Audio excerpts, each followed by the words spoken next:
Biraz daha açık bir alana gidebiliriz. Velilerimizden tekrar ricam mümkün mertebe biraz öğrencilerin arasından çıkmış olsunlar.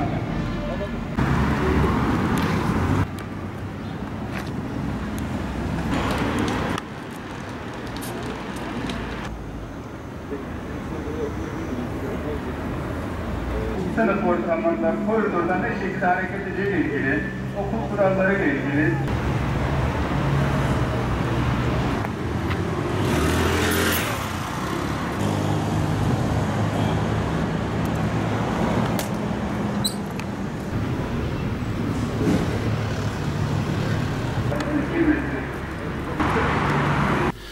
bugün itibariyle 14 Kasım itibariyle bir ara tatile girmiş bulunuyoruz. Çocuklarımız bir haftalık ara tatil yapacaklar. Hepsine şimdiden sizlere de iyi tatiller diliyorum. Bu tatili en iyi şekilde sevgili öğrencilerimizin değerlendirmesini umut ediyorum. Bilindiği gibi 2020 yılı ülkemizde ve dünyada pandemi yılı olarak, yani koronavirüsle mücadele yılı olarak adeta ilan edildi. Bu nedenle de eğitimde arzu ettiğimiz, belki hedeflediğimiz noktalara varmakta güçlük çektik.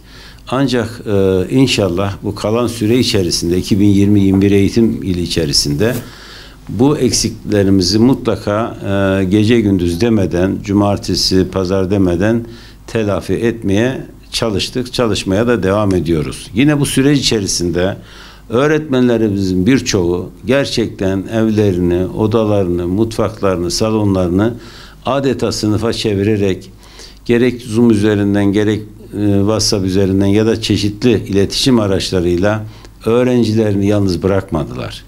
Velilerine kavuştular, öğrencilerine kavuştular. Onlarla belki el ele yüz yüze birebir gelmeseler bile mutlaka göz göze gelerek derslerini işleme fırsatı buldular. İnşallah bundan sonraki dönemde de bunu temenni ediyoruz ki okullarımız gerçek anlamda eğitim öğretime başlarlar. 23 Kasım'dan itibaren temennimiz bütün öğrencilerimizin öğretmenleriyle buluşması, bütün öğretmenlerimizin de yine öğrencileriyle yüz yüze eğitime kavuşmalarıdır.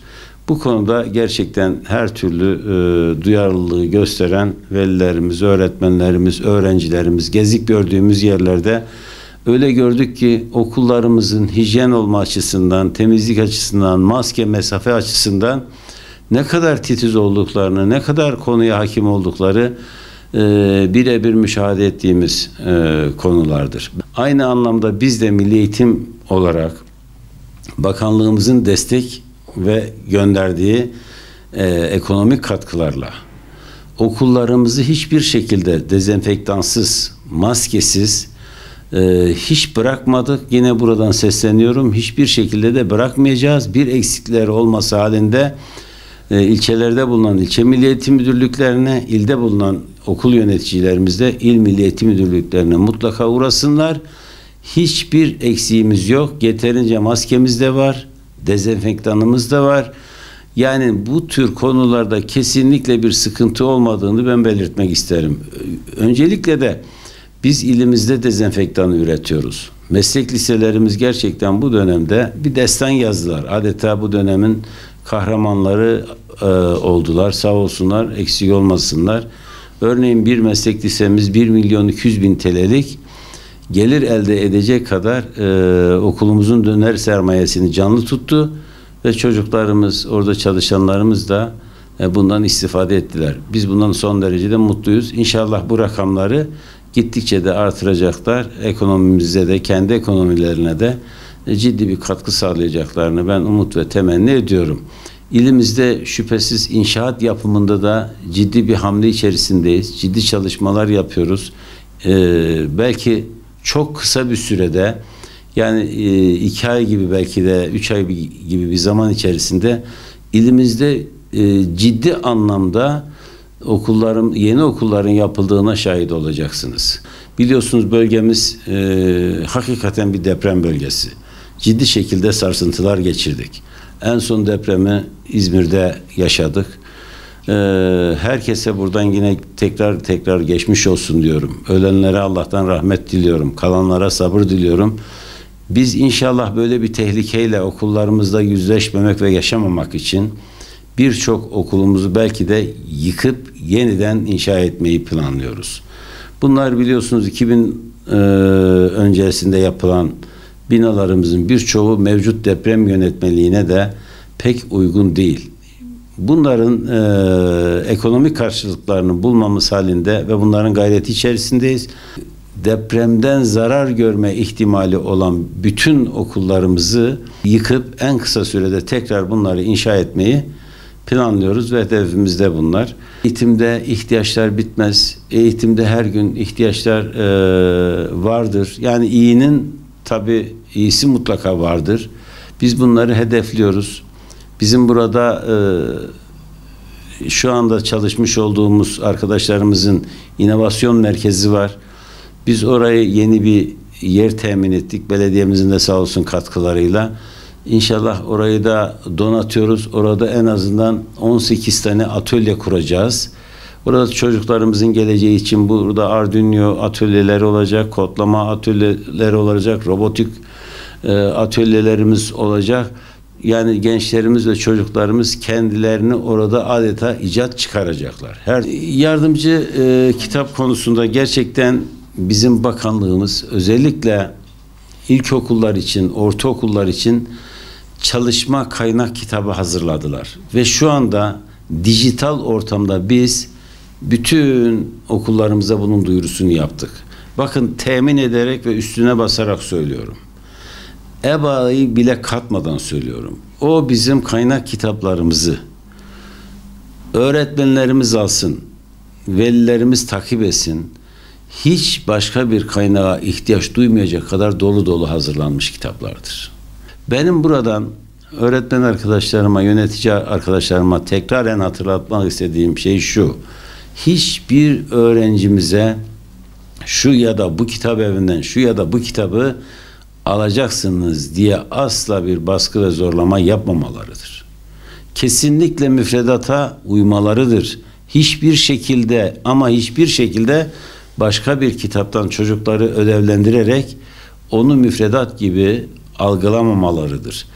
Belki böyle bir yanlışlığın içine düşen veya konuyu bilmeden böyle bir yanlışlığı paylaşan bir iki arkadaşımız olmuş olabilir. Lütfen arkadaşlar bu konuyu dikkatlice takip edelim. Hiçbir şekilde öğrencilerimizi farklı yayın evlerinden, farklı kitaplardan almak için yönlendirmeyelim. Kamuoyunda sık sık söylenen işte Milli Eğitim tablet dağıtıyor şeklinde bir algı oluştu. Bu algı belki haklı olarak oluştu ama şu an itibariyle söylüyorum. Belki yarın bu farklı bir netice olabilir, farklı şey söyleyebiliriz. Ama bugün itibariyle milli eğitime intikal etmiş bu şekilde herhangi bir şey yoktur. Belki birkaç hayırseverimiz kendisi almıştır 20 tane veya 10 tane, 30 tane bilemiyorum ama herhangi bir ihtiyacı olan okulumuzdaki çocuklarımıza dağıtmış olabilir, vermiş olabilir. Ama bu bizim tarafımızdan resmi olarak temin edilmiş herhangi bir şey yok. Bakanlığımızın da bu konuda bize gönderdiği herhangi bir durum söz konusu değil. Eğer tabii gönderecektir, biz de o beklenti içerisindeyiz. Gönderirlerse mutlaka biz öğrencilerimize, ihtiyacı olanlara kavuşturacağız ki bunu Sayın Bakanımızın da ben açıklamasından anladığım kadarıyla değerli arkadaşlar zaten bizim okullarımızdan ihtiyaç sahiplerinin isimleri tespit edildi. Bizim tarafımızda da bakanlığa yönlendirildi.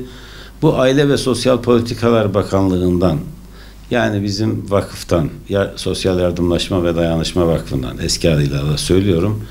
Yeşil karta sahip olanlar öncelikli olacak. Kardeş sayısı fazla olan öğrenciler. Yani diyelim bir ailede bir öğrenci var ama diğer bir ailede 3 tane öğrenci var. Siz şimdi bir kardeşi olan bir çocuğa verdiğiniz zaman bir öğrenci yararlanacak. Ama aynı aileden 3 öğrenci varsa birine verdiğiniz zaman 3 kardeş ondan yararlanacak. Yani burada bir de Bunun bu boyutunu düşünmemiz gerekiyor. Gerçekten ihtiyacı olanlara ben yine aracılığınızla hatırlatmak isterim. Gerçekten imkanı olan yardımsever vatandaşlarımız varsa, isterlerse bizim aracılığımıza, isterlerse de ilimizde birçok okulumuzda ihtiyacı olan öğrencilerimizi kendi imkanlarıyla ya da okul müdürümüzün imkanlarıyla tespit eder, onlara bu konuda destek olurlar diyorum.